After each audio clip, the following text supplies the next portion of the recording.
Alright guys, I'm back. More Proverbs reading, chapter 26. Just continuing that pursuit for wisdom. Can never get enough of it. Ask around, I'm sure if you ask my wife I could use plenty more of it. So I'm just enjoying the pursuit of that and building this relationship with Jesus. And if you guys happen to stop by and follow along, welcome. Here we go though. Proverbs 26. Honor is no more associated with fools than snow with summer or rain with harvest. Like a fluttering sparrow or a darting swallow, an underserved curse. I'm going to start that all over. Like a fluttering sparrow or a darting swallow, an undeserved curse will not land on its intended victim. Guide a horse with a whip, a donkey with a bridle, and a fool with a rod to his back. Don't answer the foolish arguments of fools, or you will become foolish as they are. Be sure to answer the foolish arguments of fools, or they will become wise in their own estimations. Trusting a fool to convey a message is like cutting off one's feet or drinking poison. A proverb in the mouth of a fool is as useless as a paralyzed leg. Honoring a fool is as foolish as tying a stone to a slingshot. A proverb in the mouth of a fool is like a thorny branch brandished by a drunk. An employer who hires a fool or a bystander is like an archer who shoots at random. As a dog returns to its vomit, so a fool repeats his foolishness. There is more hope for fools than for people who think they are wise. The lazy person claims, "There's a lion on the road." Yes, I'm sure there's a lion out there.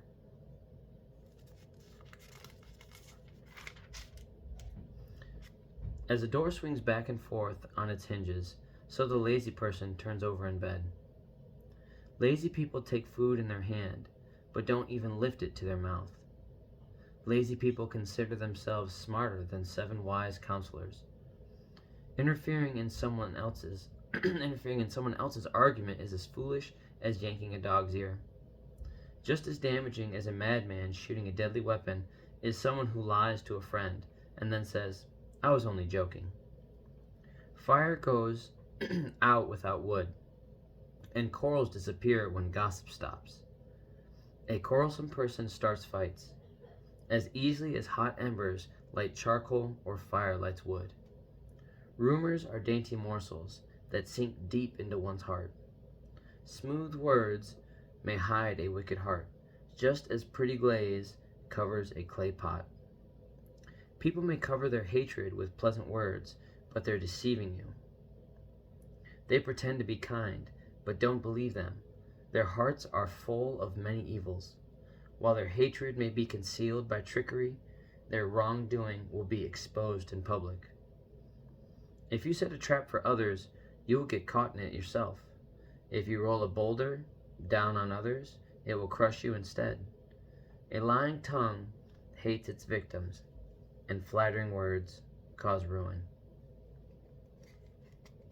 I'm not gonna lie, as I read through this one, I understand some of the proverbs that they mentioned and the warnings against being a fool and the desire for wisdom, but I found this has definitely been my least favorite chapter of 26 so far. It seemed relatively repetitive and I did not enjoy. Obviously, there's something to say with the age of these parables inside of the Proverbs. You know, whenever you're mentioning a lot of donkeys and horses and things like that, it's aged and maybe not as well as we'd like. But I still think there's a powerful message to be conveyed. Wanting to avoid being a fool. Careful the things that come out of your mouth. A proverb in the mouth of a fool is as useless as a paralyzed leg. Understanding that it boils down to intent, how you carry yourself. Say smooth words may hide a wicked heart, just as a pretty glaze covers a clay pot. There's plenty of people that have pretty bad intentions, but have speech that's smooth as silk. And that can be troublesome. But it says here in the Bible, say, hey, watch out for those people. But those people are going to get what's coming to them. We don't have to worry about it. Victory is the Lord's. And it sits here and tells us that, hey, they roll a boulder, it'll crush them. They set a trap, they're the one that's going to fall into it. I mean, it's giving them that warning as well. The people that are doing the wrong say, hey, watch out. Don't do this, guys. Walk the straight and narrow, because if you don't, you're going to get lost.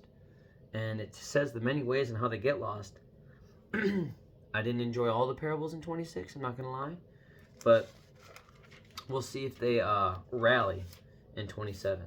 But I hope this message finds you guys having a good night. Staying warm. It's obviously getting cold here in Michigan now. All my southern Michigan friends. Weather hasn't been great past couple days. But other than that, I love you. Jesus loves you. Have a good night, guys. God bless, and I'll see you tomorrow.